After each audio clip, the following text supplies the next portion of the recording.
What are we discussing on today's podcast, you ask? Well, it's crossover time as always with Locked On Padres host Javier Reyes, and we're doing another draft, drafting the bounce back players in 2023. Is it going to be Sandy Alcantara, number one overall? Is it going to be Trey Turner or maybe Javi's guy, Manny Machado? Stay tuned as we break it down on today's Locked On Diamondbacks crossover. You are Locked On Diamondbacks, your daily Arizona Diamondbacks podcast, part of the Locked On Podcast Network, your team every day.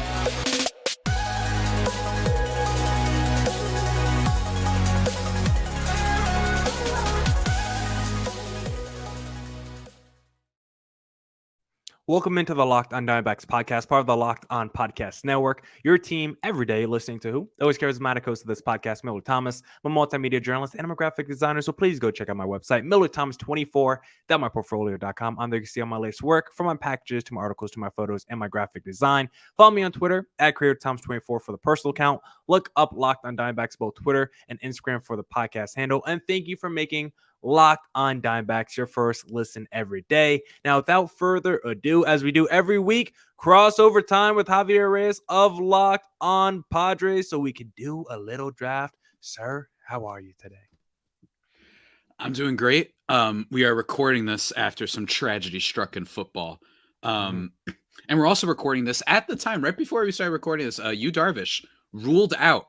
I shouldn't say ruled out, shut down for the rest of the season. So that's big Padres news and, continuing the pain of the team. But it's probably a good thing that they said, let's just stop this. And if anything, I mean, he's had a couple hundred years, so hopefully he can come back for the Padres and be good next year. It's something that I've been really high on, which is that, I don't want to go big on starting pitching in the offseason necessarily and just say, you know what, betting on Musgrove to come back good. He was good this year. I'm betting on Darvish. That's okay. Maybe you just filter out the depth, but yeah, man, Waka, just a little Waka. Yeah, maybe bring back a little Waka action. I think that's what they're gonna do.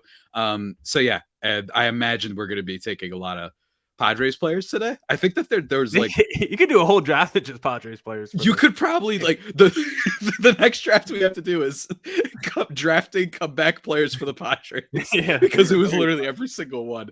But yeah, I think I'm really excited for this episode, and I always love our drafts. But so you think sports Snell world is in chaos, and we're here to give at least the people some sense of stability. It's like, oh, all right, Miller and Javi, they're doing their draft. Yeah. So you think Snell walks in free agency then? You don't think he's coming back? I think he costs too much, and I wouldn't want to do it. And Hader's because we're already spending too much too. So yeah, and Hader, he's a free agent too, right? Yeah, boy. Oh, he might get a little back too, but he's a closer. Yes, sir, boy. Okay. I think he gets what Edwin Diaz got and change. That's just usually how the market works, and especially considering that he's been more consistently dominant. Diaz has had better a couple years that are better than seasons that Hader has ever had, but he's also had some weird ones in there. Hader's been basically excellent outside that 3-week period last year that he forgot how to pitch. So I imagine he's going to command a chunky contract. So we'll see if the Pods pony up. I'm not big on paying for relievers that much, so we'll see. But otherwise, yeah, I'm curious to see how that kind of plays out, man. A lot of questions for the Padres. Yeah, if you just take out Hader's 2022 season, the last 2 years, he's got like a sub 1.3 ERA. Yeah, actually, it's ridiculous. Just insane. Yeah. Ridiculous. Another draft, as we always do with Javier Reyes of Locked On Padres, drafting the bounce back players in 2023. And as Javi always says, you say tails never fails, right, sir? Tails never fails, even though it always fails me on here. So we got the nickel today. We're going to be flipping it. Okay. Ooh, flip. Whew, look at that. For Javi, tails never fails. Wow. Cool. Wow, there's a lot of different directions I could go with this. I really wanted the number one pick, too. Yeah, I mean, start us off strong here. We're joking about it, but I mean, I have to do it this way, right? And the only question I think is which Padre I take, to be honest with you. And I'm going to go with the guy that I slandered on Twitter the other day. And if for those who don't know, and also for reference, I was kidding to everyone who was treating this tweet seriously. Treating this tweet. I tweeted yesterday that Manny Machado, when the Padres are down by 5 or more runs, is slashing 672, 890 with a 1543 OPS. I was kidding. That was me making a joke about how Manny Machado's empty stats this year are pretty astounding. Like, he always homers when you're down by 7 or you're up by 7. So that's been a big thing. But in general, I'm going to go with Manny Machado. Look, there's not much to say. This is one of the more consistent players out there. This guy's been a beast for a long time. In my opinion, he should have won the MVP last year. I'm on the record about that. Not that Goldschmidt wasn't deserving. You're a former boy. But for me, like, Machado's just been so consistent. I think he got a little bit over aggressive there. I think that the season just became an avalanche and there was more pressure. And even still, like, he still managed to hit 28 home runs. That still means something, even if a lot of them didn't come at the right time. He's been one of the least clutch players on the entire team. You know, it's frustrating, but he's, 30 years old. He's not old. He's always got the defense there for you. And he's had some seasons before. In 2019 with the Padres, he only put up a 2-win season. He was very bad in the second half. And in that year, he put up 32 home runs. Like, even his worst seasons are still going to be ones that give you a lot of power and great defense. In terms of walk to strikeout ratio, he's one of the best players in the league at that. When you take into account that he also hits for power and he's able to give you on base stuff and hit for power, like, that's just, it's impressive, right? And draw a bunch of walks. And I just don't see him taking a nosedive. I think that this is a potential Hall of Fame player. If he does it again next year, then maybe we could start freaking out. But until then, I think he's at minimum just going to be better than this year. Maybe put up a season similar to what he did in 2021, where he wasn't incredible. He was just more steady and solid throughout the whole season, but he never got hot. But even that would be a bounce back. And I don't know. I don't see it. And again, let me be very clear that stat last night was not real. He's not hitting, like a superhero when the Padres are down by 5, but it's not far off in terms of just the general output of not being clutch and refusing to drive in runs or hit home runs with people on base. As we've talked about, I think on this podcast before, clutch stats, I don't think they translate year to year as much, at least in the regular season. So I think Machado will bounce back. So that's my number 1 pick. Man, coming back, getting your stats in garbage time. We call that the Kirk Cousins archetype. Sad to see Manny Machado has been in that mode this year, but Manny Machado is very high on my list for this because, like you said, he's still in his prime at 30 years old. Now, it is that first year of that, massive extension. And you have to wonder because, in the offseason, there was a lot of talk and that contract was kind of looming over this whole situation. So I wonder how much that affected his slow start to the season, because I feel like his numbers probably have gone up in the second half of the year. I feel like he was probably really struggling those first 3 months of the season. Probably looks a little bit more Manny Machado-ish, at least by the numbers the last couple months. But I think he's going to have a bounce back season next year. I think he will. I'm not ready to write off Manny Machado at just 30 years of age. Still, the numbers statistically aren't terrible for Manny Machado.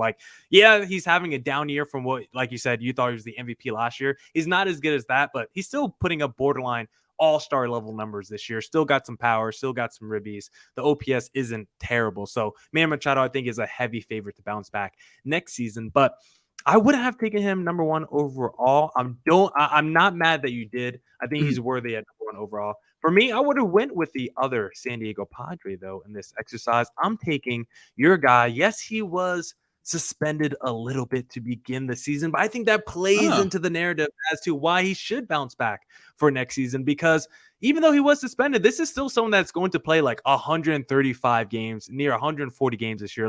Even with that suspension, he's still going to play basically a full season because he hasn't really missed time this year with injury. And if you look at the numbers for Tatis, they're solid. They're kind of Manny Machado-esque with more athleticism because of his athleticism. So he's got the speed in there, but the numbers for him aren't exactly jumping off the page. And I think Tatis is quite literally one of the best players in baseball. I don't think that's a surprise to hear you to hear that from me. He's one of the faces of baseball. I think Tatis, when healthy, when he's right, full season, he's like a 40-40 potential guy. He's an MVP level player. And I think Tatis this season, I just think the whole Padres situation just went off the rails this year. And I think you could literally draft 5 players from this team to bounce back next year. And I think Tatis is going to be the biggest benefactor of the bounce back effect in 2024. It's funny because a big thing with him is he's actually, unlike Machado, been pretty decent in high leverage. I think he's been a 300 hitter in high leverage situations last time I checked. And his wins above replacement is still really solid too. He's sitting at a 4 right now, which is big. It's really big, but a big part of that has been the defense. He's probably going to win the Gold Glove, so that's been a big part of it. But as a batter, especially, yeah, I mean, if you look at his career, 151 WRC plus his first year, 151 the next, 158 the next after that, then 113 this year. I think he's been getting a little bit unlucky.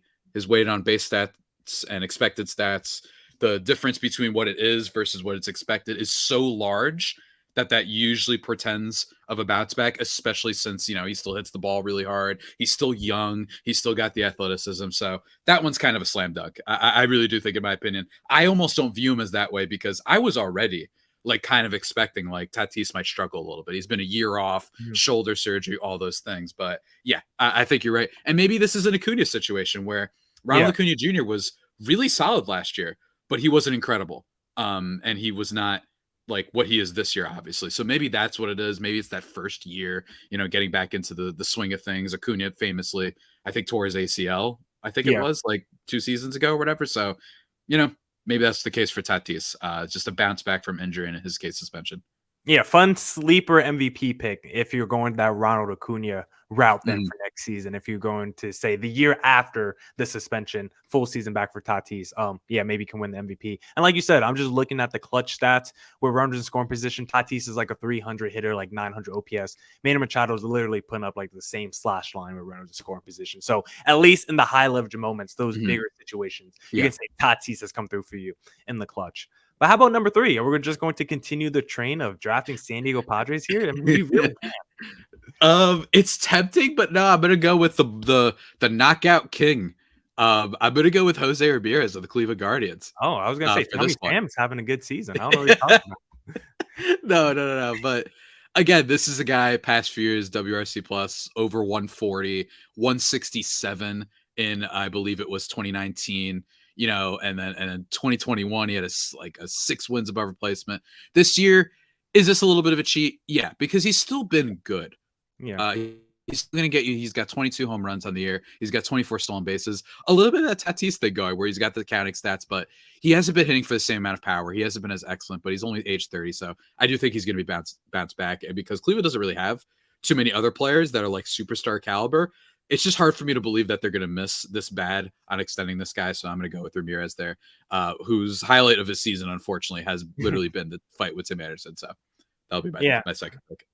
And he's another guy he's been in baseball a while, but only 30 years of age. Literally turned 30 not too long ago. Yeah. So this is still someone smack dab in the middle of his prime. I think the crazy thing, every time I look at his stats, it's always the steals that get me because this is someone when you look at him on TV, he's a thicker, more heavy-set 5'9", stocky 5'9". And every time I look, I'm like, damn, he finished the year with 25, 28 stolen bases. I don't consider him a burner, but somehow he gets those bags. So just credit to his really high IQ on the base paths there. And he's someone that also sneakily want to watch out for as a trade candidate over the next couple of years. Just that Cleveland Guardians team, they're so young. If they don't really take off over the next couple of years and they're like, you know what, I just kind of retool around this younger core that we have, maybe Jose Ramirez becomes a trade target over the next couple of years. Just something I'm throwing out there. But number 3, maybe a little high for my liking because I do think the list of disappointing players from this season could be kind of deep. Because next up for me, I'm going with a guy. I'm not just expecting a bounce back. I want him to bounce back because of a change of scenery. I want this guy to be traded in the offseason. There was potential rumors of him being moved at the deadline, but the package to get him probably would have just been too expensive. I'm going with Dylan Cease of the Chicago White Sox, who last season he finished second in Cy Young voting last year, even got MVP shares because he was so dominant last year. A 2.2 ERA, 184 innings pitched, over 200 strikeouts. Dylan Cease, absolutely dominant last year. And this is someone still in the prime of his career, only 27 years old, but that Chicago White Sox situation over the last few years had just been so dysfunctional with the Tony La Russas of the world. You got your star players in the lineup in and out. Tim Anderson, people are fighting out there. The White Sox probably have the worst vibes of any team the last couple of years. I think for Dylan Cease, I'm not just expecting him to bounce back because of how bad he was this year. I want to bake in the fact that there's a little possibility that he could even be moved. Maybe he gets really disgruntled and we see, a star MLB player say, you know what, get me out this situation. That's what I'm hoping Mike Trout does pretty soon with the Los Angeles Angels. So I'm taking Dylan Cease here, the number 4 pick. Yeah, I mean, that guy was a strikeout just machine, and it's possible. I mean, I personally don't know why the White Sox aren't trading him. They have no farm. They're Nothing. in the Yeah, worst division in sure. baseball, and they're still not anywhere close to the top. And you just have three, not even three. I'm just going to say two because I don't count Eloy Jimenez. I think that guy is just all flash and no substance at this point of his career, Oof, at least. I like that.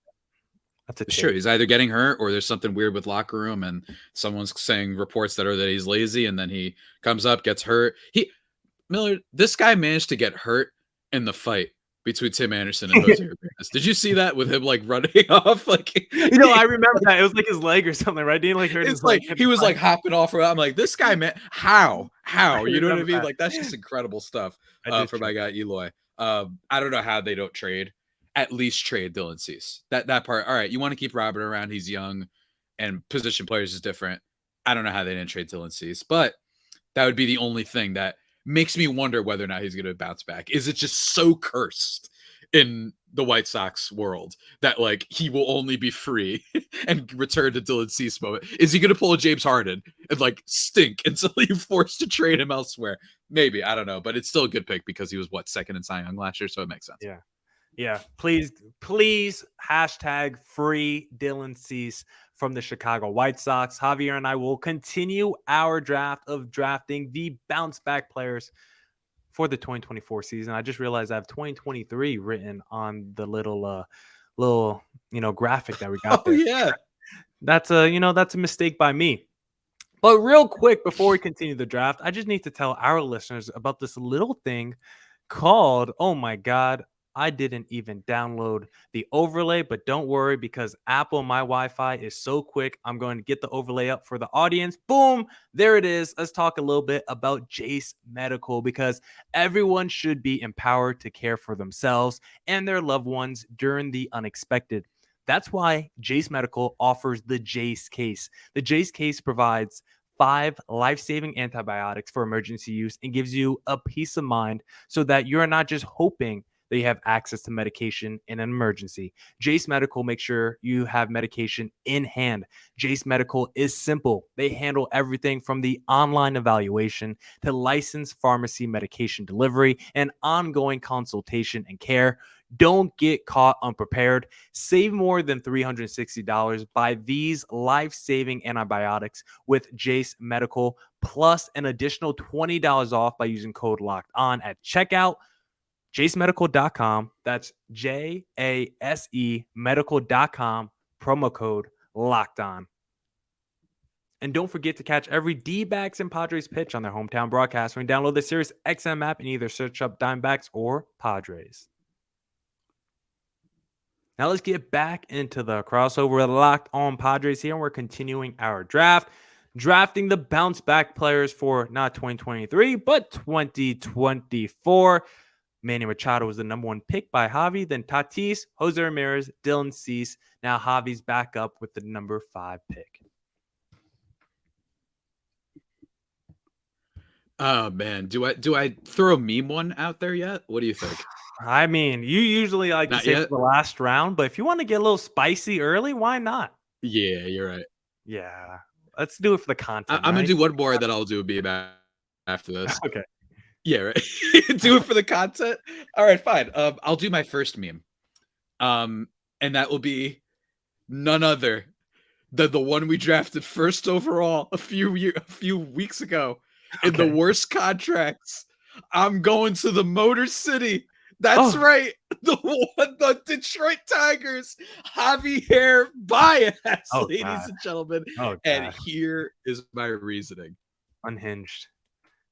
You, sir, and many others, they said Cody Bellinger's cooked. Look at him. He's done. And we've seen the numbers on Cody Bellinger. I mean, that guy was, what did he have? Like a 67 WRC plus, and then after that, it wasn't much better. It was worse, right? Look at him now. He's an MVP. I am only picking this purely based on Millard. I don't believe that it's possible for this guy to be this bad. Like, I just refuse to believe it. He is a bounce back to average. That is what I'm expecting, but it counts. You know what I mean? He's still got the power. I think he can still field usually. I'm basically banking on this would be one of the more historically, at least in my lifetime, like bad contract players who became worse than like every player in the league. Like that, especially without Yeah, any injuries. almost. Yeah. I just think he's so bad. I don't believe it. You know what I mean? 117 WRC plus of what in 2021, catches fire with the Mets. 88 WRC plus last year. He still manages to put up almost 2 wins as a player, mostly because of his defense. And this year, a 58 WRC plus is 124 games. Part of me is just like, I'm only picking him because allegedly he could be a good defender. We saw what Bellinger just did. And I just don't think it's possible for you to be this bad. I don't. Because if he continues this, Detroit might actually just have to eat the contract, and that would be crazy. That would be crazy. It's either that or he's just going to sit on the bench because it's rough. It's rough. So I'm picking him. I know it sounds ridiculous. I'm picking him because I just think he's been. If he was like a 98, you know what I mean? I'd be like, yeah, he's just bad. But like 50s, like he's like Austin Nola level. No offense to the guy. I know he had some eye problems. You guys get what I mean. Isan Diaz. Just trying to name bad players now. A bunch of the guys on Oakland. He's that bad. I'll bet on at least a little bit of a bounce back to normalcy. Nick Ahmed level bad. Javier Baez. Yeah. I mean, if you're thinking about this from like a gambling FanDuel perspective, like you should probably drafted the dude with the greatest odds to have a bounce back next season because I don't think anyone's picking him. I mean, I think more people will pick this dude to be out the league next season to like probably make even an all-star team. But it wasn't that long ago. He was like solid where it was like, okay, I can see why the Tigers signed him because he was just back in 2021. I mean, just look at the peripheral numbers. I mean, 31 home runs, 18 stolen bases, 800 plus OPS. Like, if he's going to do numbers like that, like you can definitely work with 5-6 win player. You know, like he was at least. Can he be a 2.7? You know, like I think it's possible. Possible. Will he be opting out of his contract? Probably not. He probably wants the money from Detroit, lock it in, guaranteed. Some of the advanced numbers, more ground balls, less hard contact, but the strikeout percentage has gone down the last 2 seasons in a dramatic way. So he is progressing a little bit. There is some linear progression with Javier Baez. So Javier takes Javier there. Not mad at that one if he wants to go in that direction. Baez, I actually looked at him, didn't even write him down on my long list because I was like, he's done. But yeah, Cody Bellinger, I think he had like a 2-year sample size where he looked done. So that's a good comparison if you're going to make the case for why Javier Baez could bounce back. But now for me at the number 6 pick, give the people a real pick. I'm gonna give the people a real pick. This one, I'm gonna just, because I like to win things. I like to win drafts.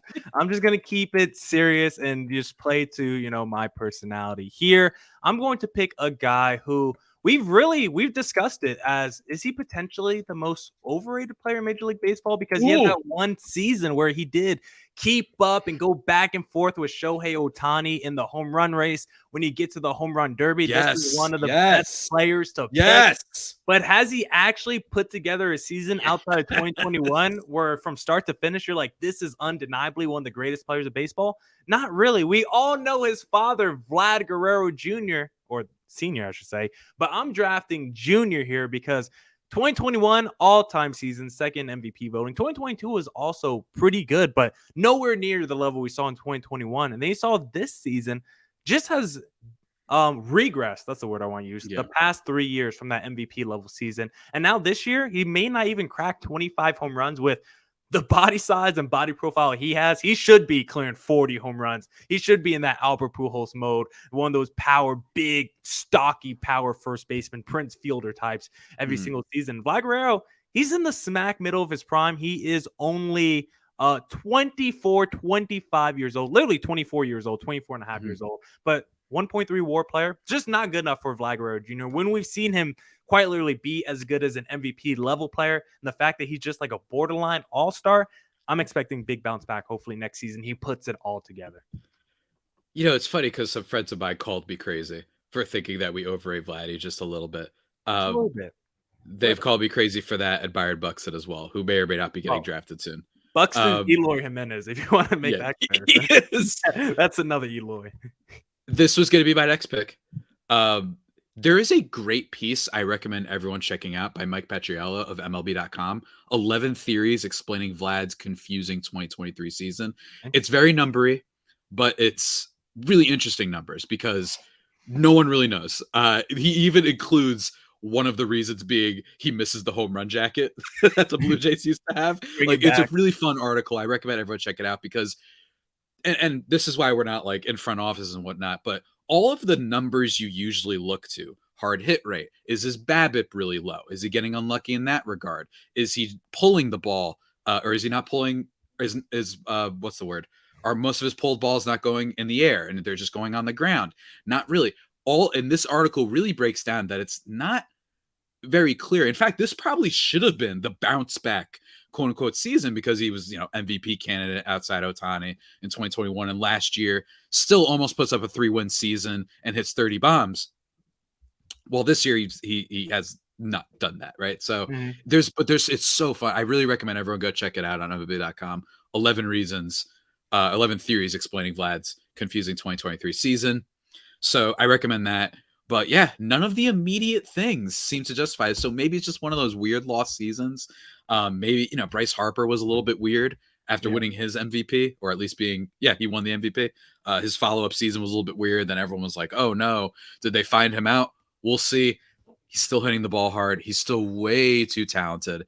So I'm going to say that. But in all, yeah, I do think that for the majority of Vlad Jr.'s career, he has been a little bit overrated, just a little bit, because when you look at it, he's basically only had one top 5 season.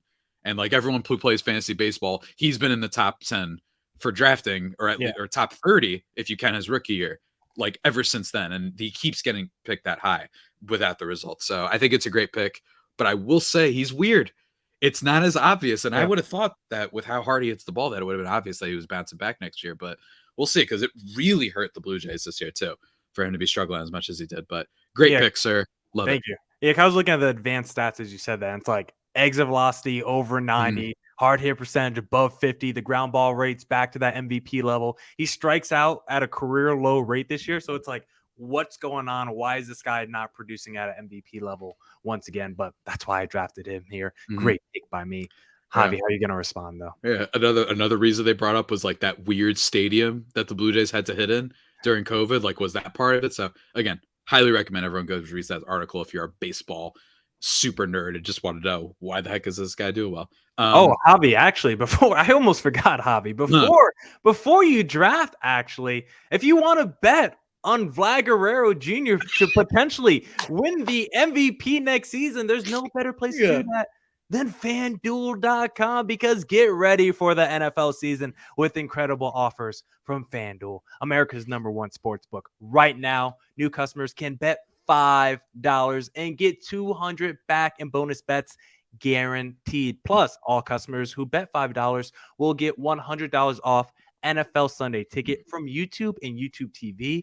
What a sweet deal. YouTube TV got that quad box. You could put Red Zone with 3 other games. You're basically not missing any of the action. Now is the best time to join FanDuel. The app is super easy to use, and you can bet on everything from spreads to player props and more. Best believe I hit that SGP, same game parlay, D-backs money line, Zach Gallen over strikeouts, Corbin Carroll RBI, hits maybe 10% of the time, but when it does, I got a smile on my face. So visit FanDuel.com/lockedon and kick off the NFL season with an offer you won't want to miss. FanDuel, official partner of the NFL. And don't forget to catch every D-backs and Padres pitch on their hometown broadcast when you download the Sirius XM app and either search up Diamondbacks or Padres. Now we're here to wrap up our draft of taking bounce back players for the 2024 season. And to recap so far, Javi had the #1 pick, snake draft, Machado, Tatis, Jose Ramirez, Dylan Cease, Javier Baez to Javier. Then I take Vlad Guerrero Jr. with #6. And now you're back up with #7, sir. I'm going to make up for my just ridiculous. What'd you say? Sorry. I said meme. Is it another meme time? Meme time? No, not meme time. I'm going to make up for the meme. And I'm going to give the people what they want. Another Padre. He was the big signing off the offseason. He was super unexpected. And I know that sounds weird because the Padres are the ones that make the big splashes, but given that they had just traded for Soto, it was a little bit surprising and something that I was just so excited by how wild it was that maybe we didn't, realize at the time that they even need to do this. But nonetheless, it is Xander Bogaerts, 2-time World Series champion with the Red Sox, one of the more consistent, steady bats in Major League Baseball for a long stretch. And I'm not just saying that. This guy was at minimum I'm looking at it right now. This guy was a 4-win player basically every single year outside of the 2019 season. He's gotten better every year, got his defense better last year, and his season's been bad. It hasn't been atrocious. I wish he could have had a bounce back similar to Trey Turner. But the big thing with him this year has been just the wrist ailment. Ever since he got hit by that one pitch, things fell off for him dramatically. He started off great, but then finished, the first half of this season, especially pretty poorly. But in the second half, Xander Bogaerts hasn't been terrible. It's just been his inability to be consistent and hit with runners on. With runners on first and second, you know what Xander Bogaerts is hitting this year, Millard?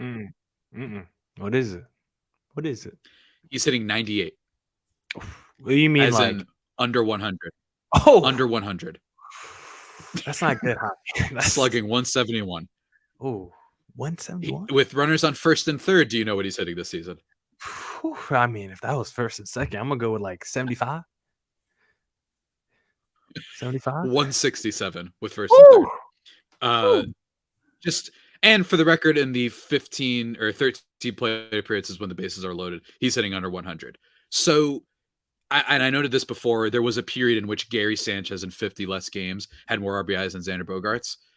Look, in the second half this year, he's actually been a lot better. He's been on fire for September, which is a nice sign, even if it's too late. And a lot of people, rightfully, Padres fans are like, this is annoying. Like, where was this before? But even still, first half, 253, 339, 392 slash line. That's a 107 WRC plus. Certainly not worth the money Padres got. Then after that, second half, 301, 345, 472 slugging. That's the Xander Bogaerts that you want. A steady, good bat who rips balls into the gap. He's that guy that the analytics haters, people who don't like analytics, will like because he doesn't necessarily hit for home runs. He's just bat to ball, always there. Maybe they figure out his treatment for his hand or his wrist, I should say. But evidenced by his second half and especially September, combined with those numbers that I just mentioned with you in specific base situations, it's too low for me to believe that that's going to continue next year. If he becomes just average in those situations, he's a better player. So I think that he's basically a guarantee to be better next year, as far as I'm concerned. I'm feeling pretty bullish about that, to be honest with you. Yeah, and Bogaerts was someone that was like number one on my off-season list this past year when the D-backs were pretty heavily linked to Bogaerts. I really wanted him in the building. A little Lawler, Xander Bogaerts left side of the infield. That would have made me really happy. But then he went over to San Diego, and I was jealous. That first month of the season, I have the numbers here. Yeah. In April, March, Bogaerts was 308 with 914 OPS those first 30 games of the year. So, like, you were watching the Padres. You're like, yeah, Machado sucks. Tatis isn't here right now. But you're like, dang, Bogaerts is out here carrying. And then he went like on a 3.5 month slump. But yeah, he's starting to heat up right now. Maybe that power, I think the power department is probably where I'm going to be a little concerned with Bogaerts, because I don't know if he's going to get back to that 30 home run guy that we saw a few years ago. But I still think this is someone that could be a 300 consistent contact machine that just sprays doubles all over Petco Park. Like, I still think there's a version of Bogaerts where he's like 18 to 22 home runs, a 300 average, and just spraying doubles all over the field and really being a run contributor for you in that middle of the lineup. So I wouldn't write off Bogaerts. And another guy, when you talk about Bogaerts, another guy that's been in baseball for like a decade, only 30 years old, just like a Machado. These guys broke in at like 19, 20, 21 years old. So Bogaerts, veteran, playoff proven, 2-time World Series champ. Love him to bounce back potentially next season. Of course, I grew up a Red Sox fan too, so Bogaerts is someone that I followed back when he was like coming from, I forget where you didn't take it. I'm surprised you didn't take him, to be honest with you. I'm really shocked. You know, he's my on pick threw you off. It threw you off.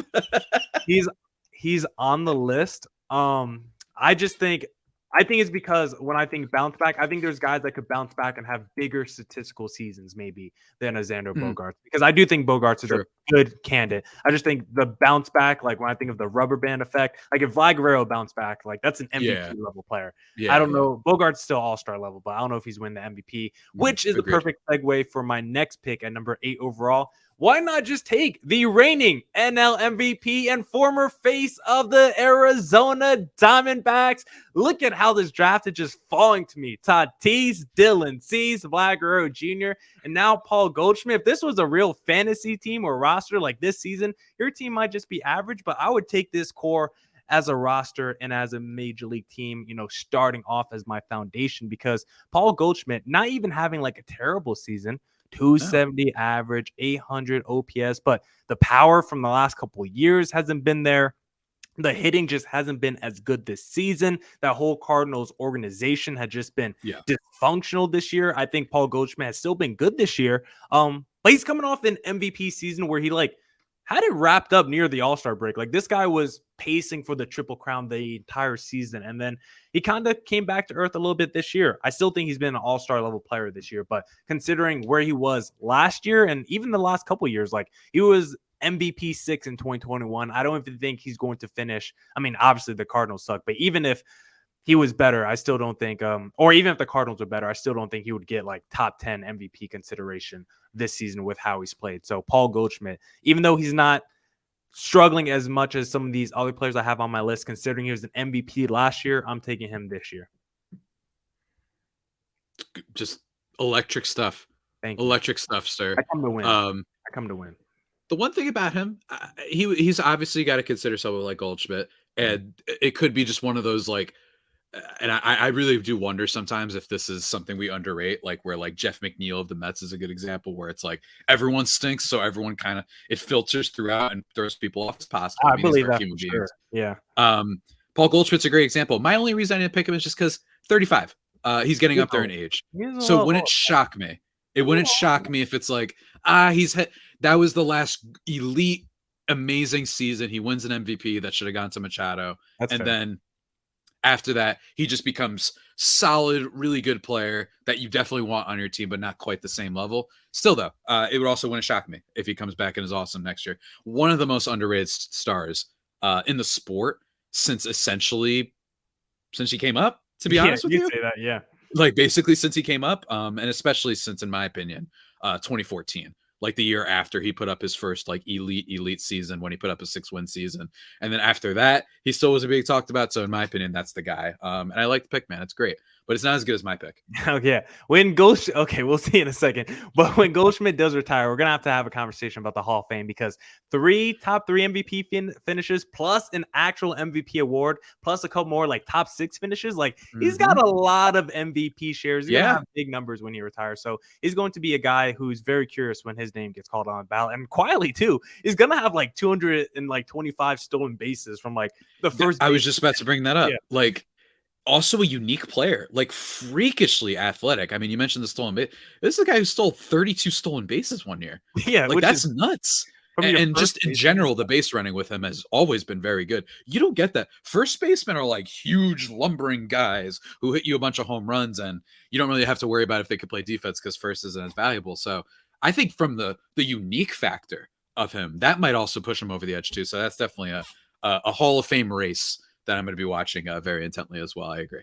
Yeah, I just want to go on record. My last pick will be a meme pick, so I just want you to know that before you make your pick, Javi. So do what you need to do here. Well, my pick's going to be a meme one too. Okay, I mean, I have to. Okay. I have to.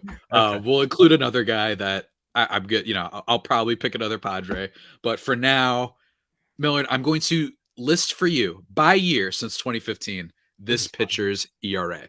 Okay, are you ready? I think I might know who 2015. It is, but you probably will know. 3.59, 4.78, 3.54, 2.37, 3.87, 3.28, 4.63, 3.25, and then 4.64 this year. Do you know who I am talking about? I think because we discussed him about how he's like an every other year player, like on a podcast a couple of weeks ago, I'm going with Philadelphia Phillies pitcher Aaron Nola. That's right, ladies and gentlemen. Oh, baseball trivia master. And before Padres get up and be, oh, well, do you think the Padres should sign him? Not necessarily, because then we would have to worry about the year after next year when he falls off again. So, look, there aren't it's not the best stuff in the world, but he has good stuff, Aaron Nola. Like, this is a guy who, for a bunch of years, one thing that I think was so impressive about him is that he threw all of his pitches, like, basically the same amount. So he had 4 pitches that he was coming after you with. And that's usually a good sign, but he's just been, I don't know if it's a confidence thing. I don't know what it is. Maybe could it be bad defense in Philadelphia, with Schwarber and Castellanos? Does that not help? Sure, but his FIP indicates that, getting unlucky with the defense or anything like that.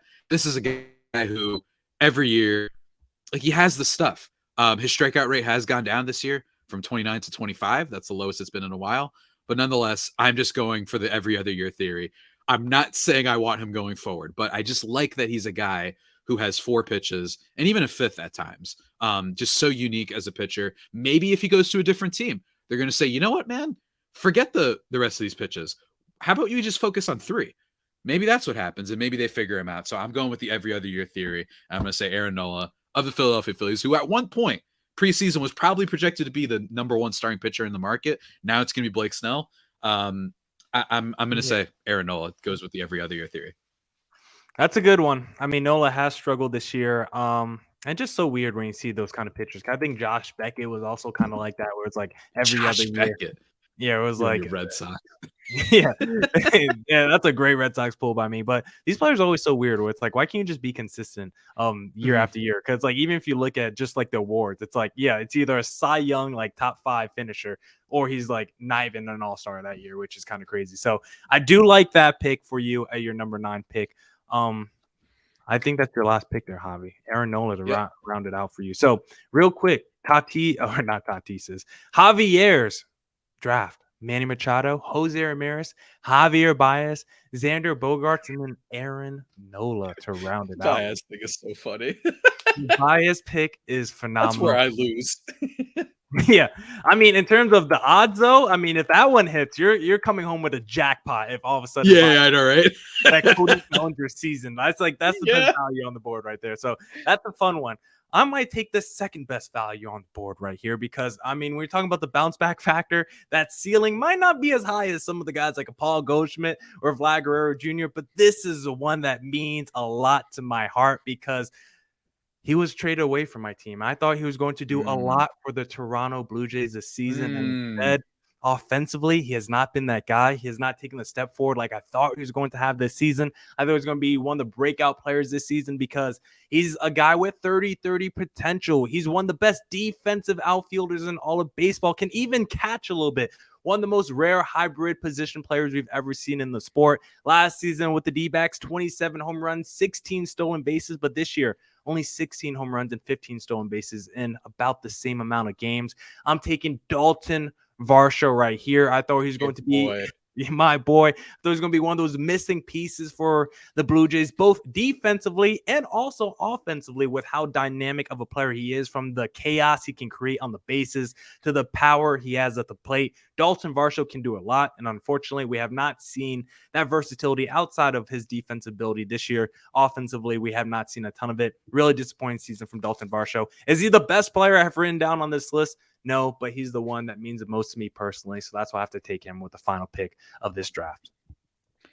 I like it, man, and I appreciate you going homerism. Yeah, it's always the way to go for the last pick, unless you're me. Yeah, you usually get in like the middle round. You like a nice, you like a nice Sonny Gray 4th overall. Please come on down. Which I don't hate. Love roasting the Sonny Gray pick. I love when we did the worst trades. I think, right? Yeah. I love that pick. I'm pro anytime making fun of the Yankees, so I like that pick a lot. Any honorable mentions though for you that you really debate? Yeah. Yu Darvish. We mentioned him before. Yeah. He's being shut down. If we follow recent history, if this is suggesting that maybe he was hurt throughout, he is an older pitcher. Last time that happened, he had a poor season for the Padres, and the next year when he was healthy, he bounced back. So maybe next year he'll be good. And if there's anyone you can bet on to kind of age a little bit gracefully, I think Yu Darvish is a decent one. Giancarlo Stanton. Oh, still hits the ball really hard. He does. He still nukes the crap out of the ball. can he at least be just an average offensive player who's a DH and low key is probably going to get to 500 home runs for his career? Yeah, why not? I'll take a shot on Stanton. I'll always take a shot on a guy who hits the ball as hard as someone like him. So he's on there. Andres Jimenez of the Guardians, just because of that huge contract they gave him. He was an all-star player the year before. Then he stunk it up this year. Hopefully he bounces back. And then Corbin Burns of the Milwaukee Brewers. He wasn't bad by like any stretch. He was actually pretty good.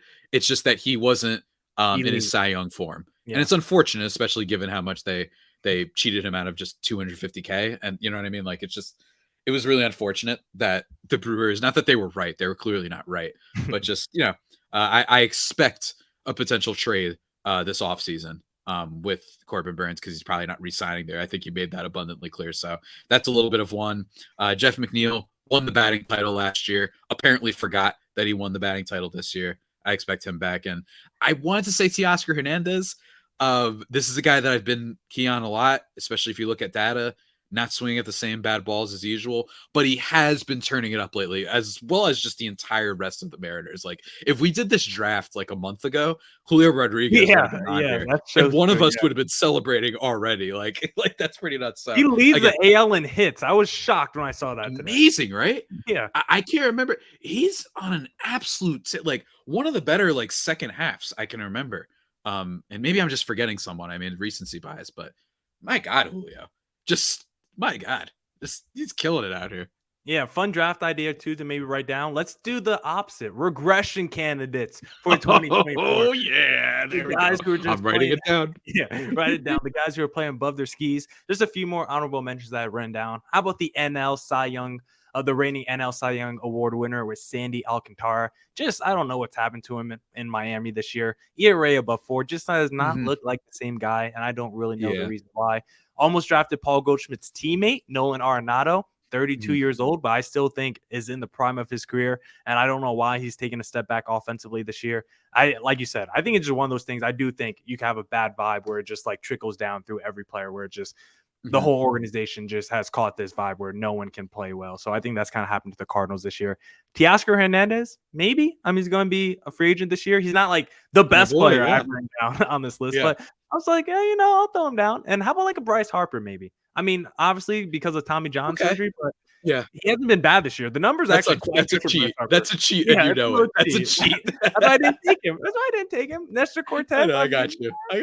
Cheat maybe too. But I think that was really it. I don't think I really had anyone else. I put down Tony Gonsolin too. I mean, obviously he's hurt now, but he was not very good pre-injury this year for the LA Dodgers. So he's another potential bounce back. And how about one other guy, just because he was the hottest name on the offseason market, because he just kept re-signing new deals with new teams for $300+ million. Yeah. They checked on that name. It didn't look too good, but you look at his numbers this year, not very good. But Carlos Correa has been heating up at the plate over the last few weeks here, because I did pick him up in fantasy, and that's quite literally the caption: Carlos Correa heating up at the plate. So I'm just repeating what I read online. But yeah, he's a potential bounce back. I don't think I would draft him, and we didn't. But yeah, you could write him down as I'm worried about the injury. I'm worried that 2 teams passed on him for an injury, and he had a bad year, which almost proves those teams right. So that's why I didn't pick him. But he's Puerto Rican, so I'll be rooting for him. Yeah, let's go Puerto Rican power. That's it for this draft. Thank you for checking in on the Locked On Diamondbacks crossover or Locked On Padres. Don't forget to catch every D-backs and Padres pitch on your hometown broadcast when you download the SiriusXM app and either search up Diamondbacks or Padres. Javi, where can the listeners find you online? You could find me at Javapeno, JAVIIPENO, and at LO_Padres if you don't want my dumb tweets. And then Locked On Padres on YouTube, where you can comment, DM, wherever on all 3 of those. You could DM me on Padres, my personal account. Go for it. I'm always online. That's detrimentally online. So feel free to do that. And looking forward to doing play reviews and talking a little bit more about Bogarts and all that stuff that you got today, but in more condensed form. Maybe focusing on just one player at a time. It's that time, man. Player review season. report Is it card that grades. time? Yeah, we're at that point, man. Is I think it we're at that that point. time? I mean, for not you, because you're like in the postseason. So I'm in the mix, baby. I never felt this Yeah, before man. as the Locked On D-backs host. This is amazing. I can look at the It's standings. great, and right? look at December. Oh my god, It's so fun. Yeah. I'm not out of it. I'm not doing play reviews already. Starting to outline them. This is a fantastic feeling. At Creator Times 24 for the personal account, or look up Locked On Diamondbacks on both Twitter, Instagram for the podcast handle. Another week, another draft with Javier Reyes of Locked On Padres. Until next week, when we do it all again, doses.